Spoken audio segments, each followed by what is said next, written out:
Welcome to Agenda Edina, a program summarizing the actions taken at City Hall that affect you most. I'm your host, Dorothea Marty.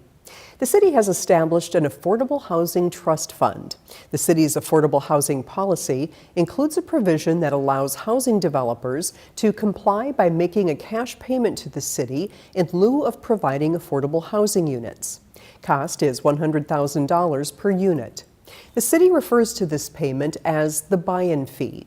Buy-in funds that come to the city from housing developers had been placed into a restricted account with the intent that proceeds are to be used to further affordable housing opportunities.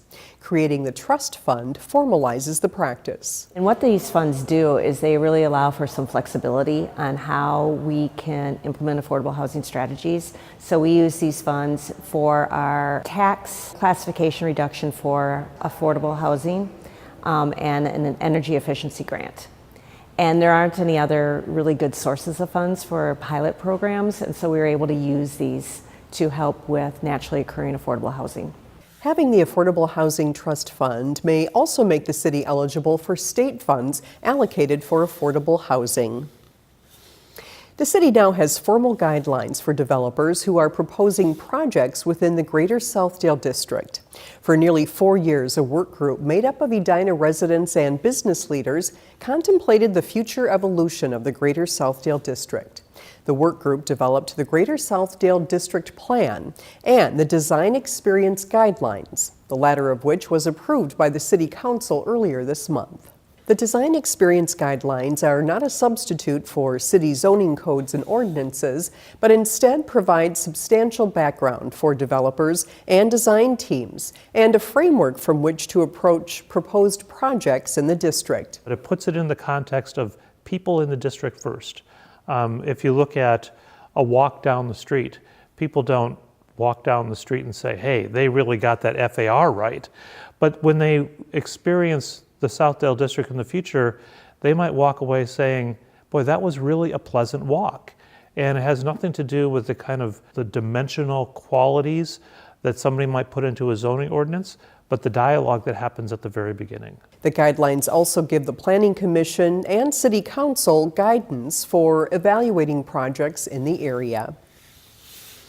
Training in a new paramedic firefighter is always an important task for the Edina Fire Department. However, when it comes to training in 4 new paramedic firefighters at the same time, the task becomes even more important. Edina TV's Jay Ness recently tagged along on a live burn exercise to get an idea of what it takes to train in the biggest group of new recruits in decades.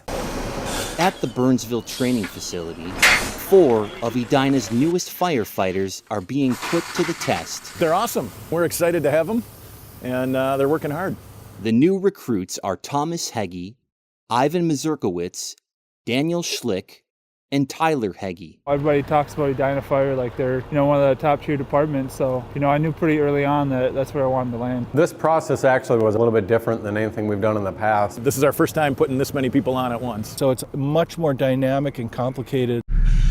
And in a job where saving lives depends on communication and teamwork, quickly developing a bond is vital. The first couple of days, kind of an awkward dance, figuring out 4 different personalities and then who everybody is, how they work, how you're going to work together as a team. It's always a lot of fun for me to be involved in this because that onboarding is so important of these new people. This is our first chance that we get to see these guys not only interact with each other, but to start interacting with us. It's good practice on that end, work that. And just see how they respond physically, mentally, all of that. Traits that are as critical during a live burn exercise Fire knockdown as they are in a medical emergency.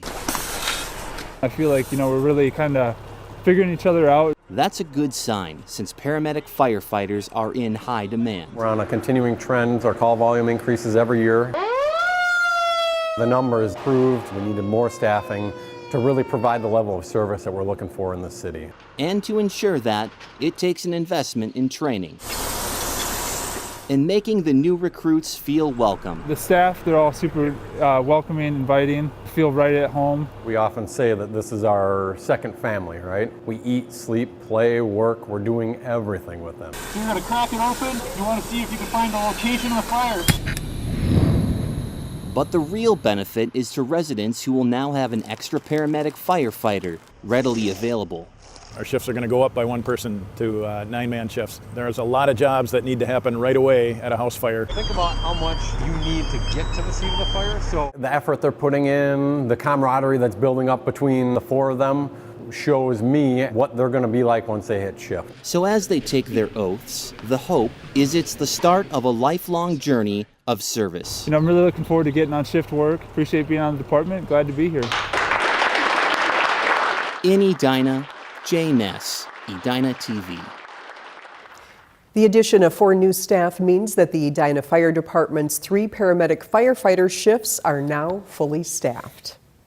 Thank you for watching this episode of Agenda Edina. I'm your host, Dorothea Marty.